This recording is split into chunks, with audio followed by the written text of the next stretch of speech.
Alors qu'on célébrait la reine Victoria dans le reste du Canada, au Québec, on soulignait plutôt la 6e journée nationale des Patriotes. Cette journée en l'honneur de ceux qui se sont battus pour la démocratie au pays en 1837 et 1838 a réuni la famille souverainiste, comme l'a constaté Louis-Philippe Ouimet. Vive la liberté! Vive l'indépendance! Un hommage aux patriotes à l'endroit où plusieurs d'entre eux ont été pendus en 1837. Il y a eu des patriotes. Puis eux autres, ont donné leur vie pour le mot liberté, pour plus la démocratie. Début du 19e siècle, les patriotes étaient un mouvement de libération du colonialisme anglais. Plus de 200 personnes ont marché dans les rues de Montréal pour leur rendre hommage. Selon certains Québécois, cette fête est plus qu'un simple congé férié.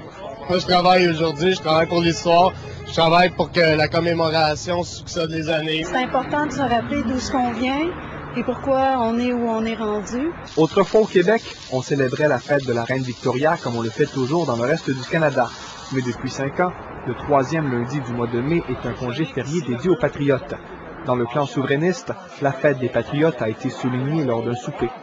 Il n'y a pas de peuple qui peut bâtir quelque chose de grand sans retourner à ses racines. On a dit la reine, c'est comme pas notre fête.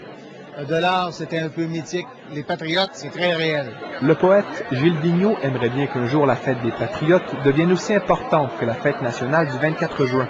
Pour célébrer cela, c'est-à-dire la survie de notre culture et de notre langue, et pour célébrer la loi 101, 2 fêtes, ce serait pas trop.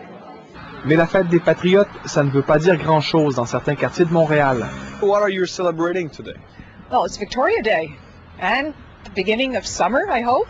Just a day off. That's it? That's all. Si la fête des patriotes a permis à certains de se reposer, elle en a incité d'autres à commémorer un moment important de leur histoire.